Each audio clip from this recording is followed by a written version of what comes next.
In this video I'm going to look at why bioscientists, chemists and biologists and even pre-med students and medical doctors need a good understanding of what I call science maths. You don't only need these skills so that you can pass your courses and exams, but you also need them so that you can get your experiments to work in the lab, so that you're not a hazard to yourself and other people in the lab, and so that you give your patients the right dose of medication in clinical trials and in hospitals. Now, a comment I often receive is, I'm a bioscientist, I'm not a chemist, why do I need these courses? And I have even been told, but I'm a pre-med student, are you sure I need to know this? And one of my all-time favourites was, but I covered this last year, do I really need to know it now? The answer to all of these is yes. Bioscientists, and in this I include pre-med students and medical doctors, need basic math skills to understand how biological systems work. Because at the bottom of any biological process there are a bunch of atoms, ions and molecules whizzing around doing their thing. And bioscientists and medics need to understand what is happening. They need the maths. Also, the ability to do the maths means that solutions in the lab will be made up correctly to the right concentration for experiments, and also results will be interpreted correctly. Think about it. The average buffer or solution that a bioscientist uses in the lab contains around 5 components. So if you're only currently achieving around 80% in any science maths test, then this means that you're getting 20% or 1 in 5 of your calculations wrong. Hence, in any average buffer or solution containing 5 components, then the chances are you will incorrectly calculate how much of one of those components you need. And if you don't make your buffers and solutions to the correct concentrations in the lab, then nothing will ever work.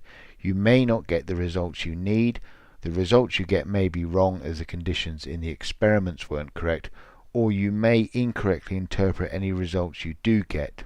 You may fail the course. However, if you learn the maths now, it will save you a lot of time and frustration later in the lab, and it may even help you pass the exams. Now, as a bioscientist, you've got to remember that not all bioscience is cute and fluffy animals. It's not all fluffy bunnies. And as a working bioscientist, you don't always get to work with the whole body. Sometimes what actually happens is you need to get down into the molecules, down into the atoms and ions and molecules of the process to understand what is happening in both health and disease. You need to know your moles from your molar. You need to understand what molecular weight really means, the significance of the mole, and how to make up solutions correctly in the lab so your experiments will work, so you will get meaningful, correct and accurate data. Now, even medical doctors and medical students need to understand the maths behind the science. This is so that they can decide if the drug trial is giving meaningful results that show the treatment or drug will benefit their patients. And if a medical doctor gets the maths wrong when prescribing a drug, the drug may no longer be a compound to do good, but in fact may become a drug to do harm and a poison to the patients. In fact, giving patients the wrong dose of drug, prescribing the wrong drug, or adverse drug reactions is the 4th leading cause of death in hospitals. I'm not saying having good science math will prevent all these problems, but having good science maths will help ensure that the right dose is given. Getting things wrong in the lab is clearly not as serious as getting things wrong when treating patients. However, if you do make up a solution wrong, there's always the risk of things going bang, or that all your experiments may not work, or the results you get are meaningless as the experiments were run under the wrong conditions. So you really do need to understand the underlying maths, what is happening with the molecules, the atoms and the ions, and the concentrations that you find them in your experiments. Now, learning science maths does not need to be difficult. In fact, it shouldn't be difficult. What you need to do is to find the right approach that works for you, a way that you learn best so that you understand the material and make progress. It's just a question of finding the right tool for the job, an approach that fits you, that fits the way you like to work, the way you like to learn. And what I have found in teaching over the years is that the classroom or lecture hall is not always the best place to learn science maths. Sometimes you need to sit down on your own and just work through the problems and ideas at your own pace, using a system that you can go back over and review, that you can keep going back to and practicing your maths and working through the types of problems you will face. A system that you can use when and where you want, a system and approach that really works for you. Maybe online courses could help.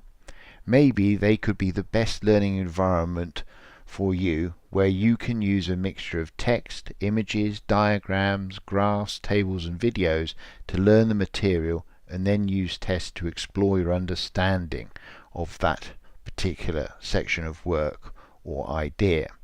An approach that, if you are a visual learner, then videos will work best for you, where they demonstrate worked examples or animations that show you how something is actually working, or where there are diagrams that explain things, or if you are a text-based learner, then text explanations and worked examples. Courses that you can dip in and out of as needed, or complete all in one go, that can be taken on a laptop or desktop computer, or on your mobile phone and tablet, basically taken anywhere you have an internet connection, so you can study the material when and how you want it, be it on the way to school or college, in a car, or on the bus or train. That is, you get to learn at the pace you want, when and where you want. Now, if you think this could be an approach that works for you, then you might be looking for courses that cover the type of basic chemistry questions that you will get as part of an exam or as part of a practical lab or class. You may be looking for courses that cover things such as molarity and molar solutions, how to do the calculations for those types of solutions and how to make them up. You may be looking to gain understanding of percentage solutions and what those actually involve and how they're made up in the lab. You may want further understanding of dilutions or even spectrophotometry, so that you get a full understanding of the theory behind spectrophotometry and you understand what the Beer-Lambert law actually is. Now, if you're looking for these types of courses, then maybe what you need to look at is what we have on offer online over at Use Fedora. So, if you are struggling with science maths, then please check out the courses we have on offer online over at Use Fedora. All the courses are aimed at secondary and high school students and college and university students. The courses can be taken on your desktop, laptop and mobile device, and all come loaded with help and advice. The courses use a mixture of video and text-based learning, and there are a number of tests that you can use throughout the courses to gauge your understanding of the material. Finally, if you get stuck on one of the courses, then please get in touch. Either leave a comment in the box at the bottom of a course or email me.